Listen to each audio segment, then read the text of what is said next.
Hey guys, welcome to the channel. Welcome back, and if you're new, welcome. So this one's a little different. I'm gonna put my face in it because I'm gonna start a little series, and this one I felt like I played the best chess I've played ever in my life, and I'm gonna call it lunch break chess because that's when I get to play. And I had a number of games that I played at the beginning of the year that I'm going to share with you, and these were absolutely brilliant. And I'm going to call it the days I played like the best chess player ever. Maybe Magnus, maybe Bobby Fischer, but anyway, let's get to it. So this is game one of what I'm going to show you. Sorry, whoops. Playing as black, and I'm playing the trusty Caracal. I'm not putting in the review tab, so you won't really see arrows, but let's just go with it, and I'll commentate with you as I play. Right. So these are all standard for me, and it's not always accurate, but this is a Slav. As the engine is like in Tommy, and we're gonna work with it. So take the birth and exchange. Again, this is not a lesson. I'm not a teacher. I'm just a guy who's enjoying playing chess. Currently, I'm over 1350, 100 rated. So this is the journey for that. And I think from now on, I'll officially mention that this is day one. Um, okay, act and act bishop. So yeah, I'm just looking for an advantage. That's essentially what I do as black. Mostly defensive, so I'm looking for an opening. So I'm probing, prodding, and long castle because I didn't like this battery that this had he had here. So putting my king here would just be suicide. So I ignored it. Um, so I chose to, but also that opened me up for attacks. As you can see, my queen's been attacked. Now my king's pretty much wide open. So you can play that game. I also can attack the queen and exchange and put my rook in. And I think at this point I can double, can't I? Yeah. And the engine likes my position here. Yes, and I did double. And then he did that. That was a good move. What did I do? Okay, just continued. Clearly, I'm not worried of my king being open. He took, attacking the queen as well. Ooh, okay. And then what did I do? Move my king up. Did a check. Am I losing a queen here? Oh, okay. Okay, that was that move. Uh-huh. Oh, now I pin. Ooh, this is beautiful. Uh, I think that's what won me the game. Because at this point, my opponent resigned. And it's always baffling. You're playing a chess match and this happens, and you can see this piece. He's pretty much just blunted this piece, and there's no way he can win. But he could win, which is why I always say carry on. Anyway, let's go to where I play like the.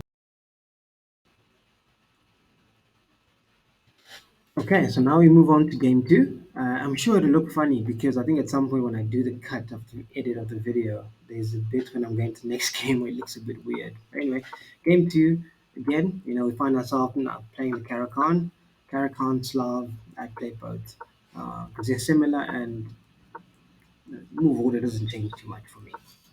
Um, I've gotten better with the Caracal. I win more games. That's what improved my rating actually. And here we just step out of castle. They castled long, which I find pretty interesting. But again, moving pawns out like this, uh, where else is he going to castle? Um, so I was a free pawn that. I was in a free check. Um, it seemed like a meaningless check because it doesn't really get me anywhere. So I moved back because I didn't want to open the file for his rook. So I moved back because I'm willing to take the trade, but on my terms, and I want my queen on the square. She's my quarterback. And yeah, I'm just shuffling, trying to get an opening for my queen, and I sacrifice. And at this point, check. came in. There was nothing scary about what he was doing, so I wasn't too worried about it. And essentially, whenever I have enough pieces to win, sacrificing doesn't scare me too much. This was a good move. So I'm on the ropes, yeah. I'm teetering. How am I playing like the greatest chess player of all time and I'm playing rubbish? Uh, I think this is what made this very like so remarkable.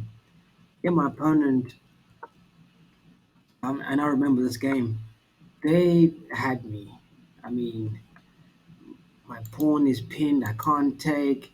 I have to move my king. It was just one of those games where I'm getting forked left, right, and center. At least it's not the family fork. So this is why I say never resign. I mean, look at this game. I'm down how many points of material? My opponent has mate in five, and I'm also kind of taking what I can, and it just changed immediately. And at this point, I'm mate in one, as you can see.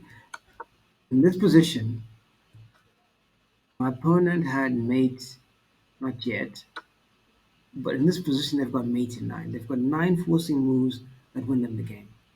My opponent chose to do this, and the game changed. You see how I'm playing like the greatest chess player of all time? How did I win that? I survived. I thought of resigning. I did think of it, and you're entitled to if that's what you want to do. But I just say play on, see how the game goes. My opponent couldn't convert, and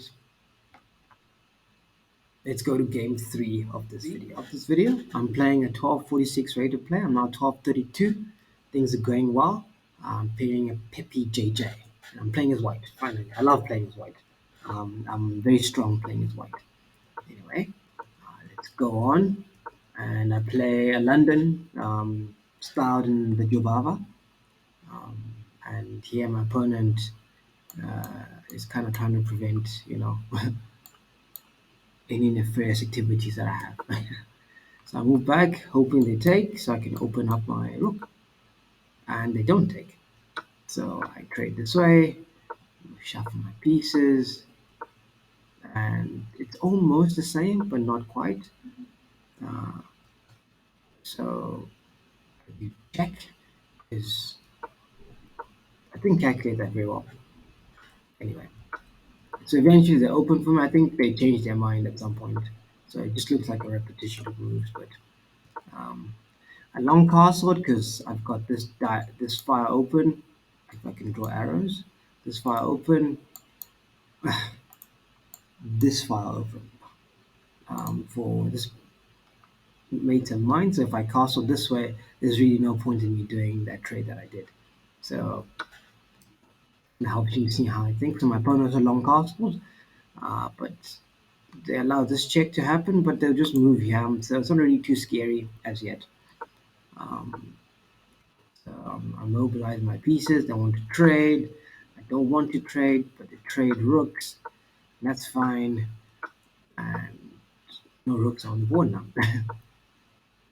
So I offered to trade queens. My opponent said no. And at this point, I have mate in three. I think I did I find it? I did not. What I found was the pin. Maybe mate was, let's see, what would this have done for me? It's mate in two. What could they have done? Can't go there, just lose the queen. Because the pin is what I'm working with. And if they do anything silly, it's mate in one with the queen taking. Yeah, that would be interesting. But uh,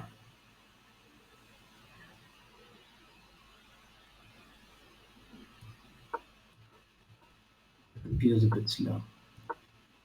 Okay, so We got to here. I said I didn't see the 40 moves. I saw the pin and I obliged, and that was checkmate. All right, so even though, because they could have done anything else, and they could have taken, they couldn't have taken there. He could have, I don't know what he could have done. There's really nothing he could have done. This was just losing, but I just missed the 40 moves. Anyway, thank you all for watching. This is day one of me playing like the greatest chess player of all time. Almost losing, recovering, and dominating in certain other points of the game. So please stay tuned. I'll post the rest of the videos, and I hope you enjoy and I hope you stick around.